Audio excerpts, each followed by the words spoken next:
નમસ્તે. આ વિડીયોનું નામ છે, બહુ સરસ નામ છે.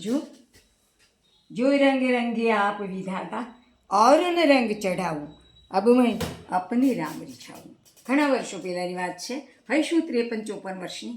થોડા ધોળા થવા માંડેલા અને રામદાસ આશ્રમમાં મારા પ્રવચનો હતા રામરક્ષા સ્તોત્ર ઉપર.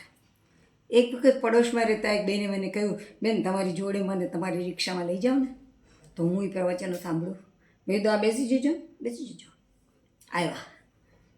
થોડી વાર પછી એમણે હિંમત કરી. મને કે બેન વાળ થોડાક કાળા રંગતા હતો. મેં તો બેસવા દીધા મારી રિક્ષામાં, એટલે હિંમત કરીને તમે ઉતરી જાઓ હેઠા. એટલે એ ચોભીલા પડી ગયા. બધું નાના બેસો સાંભળો.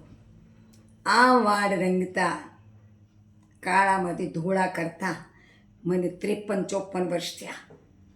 હવે હું જો એની ઉપર કાળું પીછડું મારું તો મારા 53-54 વર્ષનો શ્રમ નકામો જાય કે નહીં? આ વાળ કાળા કોણે કરેલા? ભગવાને. એના ધોળા કોણે કર્યા? ભગવાને. હવે એની ઉપર સુધારા વધારા કરવાનો આપણને હક નથી. કબીરે આવું સુંદર મજાનું ભજન ગાયેલું, જો રંગ રંગે આપ વિધાતા और न रंग चढ़ाऊं अब मैं अपने राम रिझाऊं. એ તો કલ્પના કરો ને કે તમે તમારી ભાઈની બેબીના સરસ મજાના વાળ ઓળ્યા. થોડી વાર પછી તમારા ભાભી આવ્યા અને બોલ્યા, હાશકોજુ આ કોણે ઓળી દીધું? ભંગાર ઓળ્યું છે માતું, સાવ ભંગાર, છોડ નાખ. હું ફરી વાર ઓળી દઉં તો તમને કેવું ખરાબ લાગે? એવું જ ભગવાનને ખરાબ લાગે છે કે મેં આ બધું બહુ સરસ મજાનું આ બધાને કરી આપ્યું છે, અને આ લોકો બધું બગાડી રાખે છે. બ્યુટી પાર્લરમાં જાઓ છો ને પછી આ બધી હજામત કરાવી નાખો છે, અને પછી આમ કાળી પેન્સિલથી નવો દોરો કરો છો. એ નથી સારું લાગતું, ભગવાનને નહીં ગમતું હોય.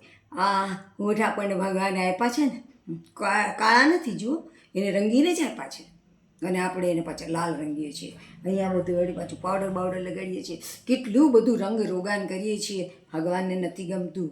જો રંગ રંગે આપ વિધાતા और ન રંગ ચડાવું अब मैं अपने રામ રીઝાવું.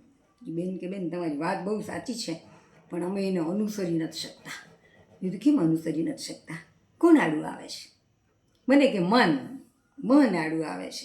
રૂપાળા દેખાવાની ઈચ્છાઓ આડી આવે છે. મેં કીધું એ બધું આડું ના આવે, એની માટે તો આ સત્સંગ છે, એની માટે તો આ પ્રવચનો છે. તો પછી એ બધું સાંભળીને એ વાંચીને સુધરવું જોઈએ ને. જો આપણે ના સુધરીએ તો શું કહેવાય ખબર છે?